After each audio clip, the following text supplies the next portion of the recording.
you, Mark, and welcome everybody. Great to see a lot of familiar faces and some new faces in the crowd. So my topic today is about income. Obviously, that's what we mainly sell, but we have other funds. If you're thinking of income at the moment, make sure it's real though. Get real, because inflation is killing a lot of people at the moment, as you're aware, and we'll show a few slides on that. Also got some, I did this presentation yesterday in Brisbane. I have a new slide today which looks at the proposed tax changes which were announced whilst we were presenting yesterday. So got my thoughts on that, but of course don't believe everything I say. I might be a doctor, but I don't believe everything I say, the usual disclaimers. But we manage for retirees, we manage for charities, we manage for tax-frees. They're different. Retirees are different because you're no longer building your wealth. You now stopped working. You're not getting a salary, but you've got to pay the bills, and the bills are increasing. You need to live off the income from your investments, and that's where our focus has always been in this strategy, the Plato Australian Shares Income Fund, and also the listed variation, PL8 or Plato Income Maximiser. Now, thankfully, the first 1.7, and it's soon going to be indexed to 1.9, I believe, from 1 July, of a person's retirement savings are actually tax-free. And thankfully, there was no discussion of getting rid of franking credits yesterday by the Treasurer. So for most people, and the majority of Australians are going to have less than 1.9 million in their super, and that's per person, their retirement savings are tax-free. We certainly focus on that. And by generating very high amounts of income, we also help offset longevity risk, which is running living so long that you run out of your money, especially when inflation is high. You've got to make sure you get a good real return. So let's look at the tax changes and what they actually are. So this is a new slide. It is hot off the press. I did it this morning, but you've probably seen something similar to this. This looks at not the tax rates, but it looks at the after-tax value of $1 of pre-tax income, right? So it's really dollars in your pocket, so to speak. It's what you actually can eat. What we have here, tax exempt, so that's where our focus is for retirees and charities, where they're tax-free. They get a full refund of franking credits. So if you got a $1, used to work for Westpac dividend, fully franked, you would get a 43-cent tax refund of the franking credits, so it's actually worth $1.43. And you can see that all other forms of income for tax exempts are not taxed, so they can't do anything to improve their after-tax returns except get more franked income. So franking is very important, and that's a 43% uplift, so that is very important. We've got a track record of generating over 1% per annum more franking than the index, so that does help retirees. I've then got the super at 15, which is what we now have for accumulators, or if you've got more than that $1.7 million. And it's still the case that the black bar, which is fully franked dividend, is worth a lot more than other forms of income, but it is taxed, so it's actually only worth $1.21. Now, I did then, and I've got question mark over that, I've estimated what if you're going to be taxed, if you've got more than 3 million in super, what does a 30% tax rate look in super? I have assumed that the capital gains tax rate would be 20%, double what it is for 15. And it's that position here. So you can see it's a bit worse off. But a fully franked dividend is actually going to be worth $1 because it's got a 30% tax paid already and tax rate's 30. So you're actually still best getting fully franked income. And so franked income is still by far the best way of getting it. And then you've got other tax rates, the rate for over 120,000, which is, I think, 39%, 37 plus 2, and 47% the top tax rate. It is still going to be better to have your money in super if you're wealthy than being taxed at 47 cents or even 39 cents. So it's still going to be preferential. It's just not been as good. There is one thing I don't like about this, and we've got a poll on it actually, and so maybe we can see if this poll works. I found out today that Mr. Chalmers is not going to get real. He is not going to index this. He's just going to leave it as a $3 million cap. And so when he says there's only going to be 0.5% of people affected, that's today. It's not going to be in 30 years' time. It might be half the people affected if you don't roll it up. So my poll is, and everyone's going, yes, should he index it? Well, yes, he damn well should. So get real, Mr. Treasurer, that's what I say. So If you go onto the Slido app, you can actually you can put your numbers in into that. So we'll put a paper out hopefully today, if not tomorrow, on our thoughts about that. There are other issues as well, obviously. How the hell do you calculate it if you've got multiple funds and those sort of things? Good news for retirees, interest rates are going up. Yes, you can get some money into term deposits, but they're not going up that fast, and maybe they'll get to 4%, maybe term deposits will get to 4 or 5.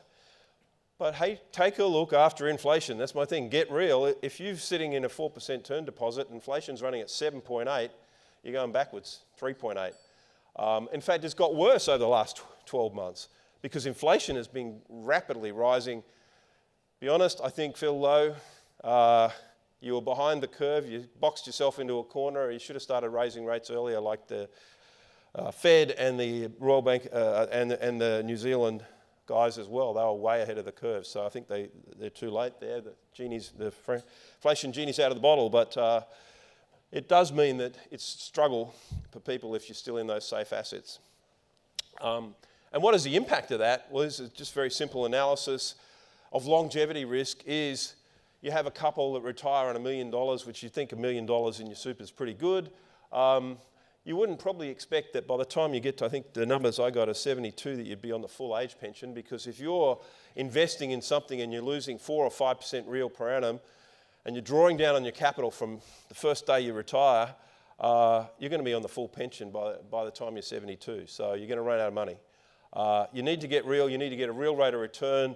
There's the light blue line is if you get a 0 real rate of return, and the grey line, which is all honky-dory, is if you can get 3% real. So you've got to get real, which means you've got to have some equities in your portfolios. This is a bit of history. What have been the rolling returns for asset classes? These are historic. Looking at it, you can see that the lines are all starting to kick back up. But this is the last 12 months. So cash rates have only really risen a lot in the last 6 months. So you're still not getting, if you went back over the last 12 months, your clients still aren't getting much on cash. Triple B credits raised up. The blue line there is the ASX yield on the ASX 200 equities, grossed up for franking. It did get to an all-time low of just under 4% in 2020, but it has now got back to the 6% that it tends to average over time. Remember, that's grossed up for franking. Franking credits are worth about 1.5% on the index. As I said earlier, we get about another % on that. And I've also shown the historic rolling yield on the Plato fund, which is the dark line at the top. And you can see that we have consistently generated significantly more income than the index. From our rotation strategy to target stocks that pay fully franked dividends, we've been able to generate significantly higher income and outperform. We've actually smoothed the last year or so because we've smoothed out the buybacks. We did participate in buybacks, but they're obviously not happening anymore. That was the other thing the Treasurer announced in October last year, no more buybacks.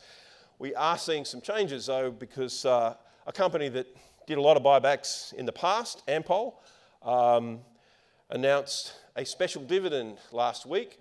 It normally probably would have done a buyback. It's sitting on a massive amount of franking credits, but its reaction to no more buybacks is to pay a special dividend on top of an increased ordinary dividend. So I think we'll see more of that going forward, because it is now the case you can't do buybacks. The only way you can get rid of franking credits, and well, not get rid of them, but actually give them to your shareholders, is to pay either a normal or a special dividend. So I think we are going to see more of those going forward. But this is historic going back.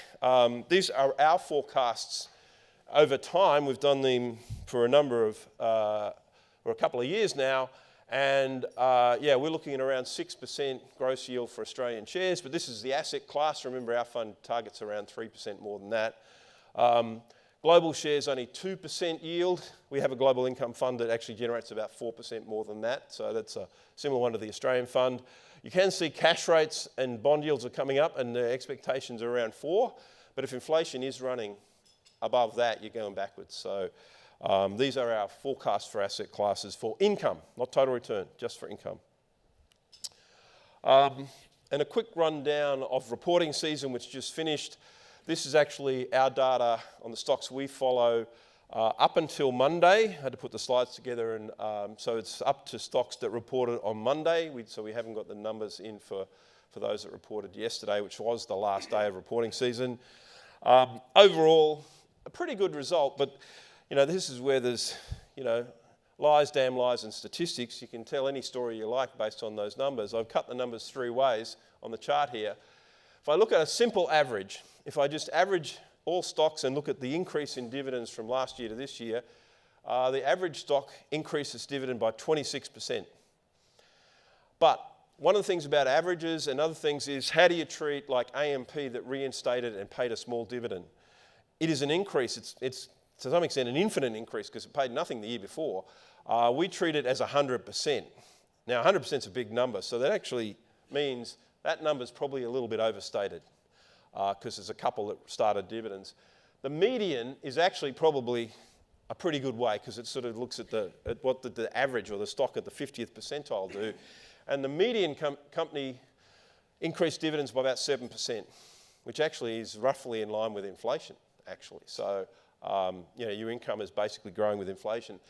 However, there is a negative number there, negative 9%, which is the market cap weighted index. You should be able to get the presentation on the Slido and all that sort of stuff. See people taking photos.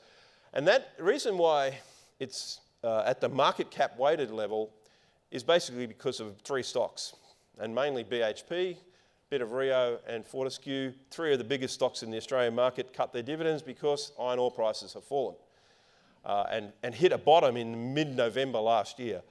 But they've actually bounced nearly 50%, maybe even more than 50% since then. So actually, things are looking a little bit better for those iron ore miners. But that's the main reason. The other thing, and so you got big cuts in terms of BHP, was actually 40% at the headline number. We did a bit of an adjustment for some of the things, and we actually think the fall was less than that because remember, BHP last year spun off its oil and gas assets and gave them to Woodside, essentially, or the shareholders got it to Woodside. Woodside, 46% increase in its dividends, partly because it's got all that extra income from BHP. If BHP hadn't spun off the assets, it wouldn't have cut its dividend by as much, I don't think. So, a bit of accounting changes and those sorts of things. But by and large, it was a pretty good period, and you saw some incredible dividends from the energy stocks and the coal stocks and those sorts of things which we own and which we expected because coal and energy prices have been higher. A lot of the financials did better. So rising interest rates are generally good for financials. They make more money. Banks increase their net interest margin and make more money. So we saw increases there. And CommBank has now got a record annual dividend. It's made up for the pandemic, and it's now the interim is the highest ever. And the retailers did pretty well, but everyone's worried about what's going to happen this year. So you see the prices of stocks like JB Hi-Fi, falling, even though they came out with record sales and a record dividend. So interesting one there. Woolies and Wesfarmers were pretty solid as well. So that's sort of the picture. So you can paint a positive story and a negative story, but we think it overall was not a bad result. The median number at 7% means that dividends are keeping pace with inflation on average. So, and just a couple of individual stocks very quickly. I've already talked about CommBank, but CommBank paid a record interim dividend of $2.10, 20% up on last year. Only a 70% payout ratio, so it's not like they've pushed their payout ratio up too high, as some people might have thought. The net interest margin did expand, which is what you generally see, although there's a lot of competition in the banking sector at the moment. Bad debts were still low, because in Australia, if you've got a job, you pay your mortgage. So unless Mr. Lowe pushes us into recession, I think banks will do pretty well. So I think it was a pretty good result by CommBank, although the market didn't like it because they did highlight that NIMs were put under pressure by competition in the last quarter. Mentioned before, Wesfarmers just keep on keeping on. 14% increase in profit, 10% increase in dividends. So another good solid stock there, and their trading is going pretty well. But the JB Hi-Fi, the one thing that people didn't like about JB Hi-Fi, the result, even though it was a record profit, record dividends, they announced their January sales were only up 2.5% higher than last year. And they had been tracking last year at like 20%, 15%, so they're actually very strong. So the growth has slowed down, but it's still growing. And it's still 25% ahead of 3 years ago. So I think that's a great result.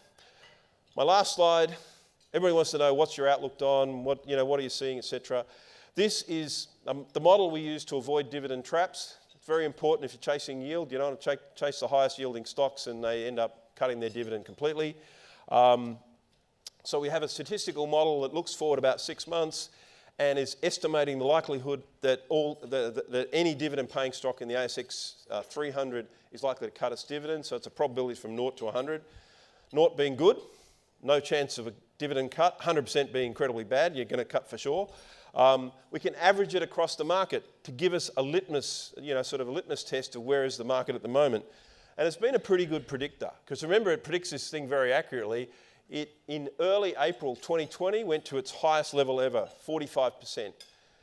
And there was massive dividend cuts in 2020, and it picked it up very, very quickly within like 6 weeks. But it also picked up the fact that things weren't that bad, and by the end of 2020 and start of 2021, this thing actually got to below average, and dividends for the last 2 years have grown substantially.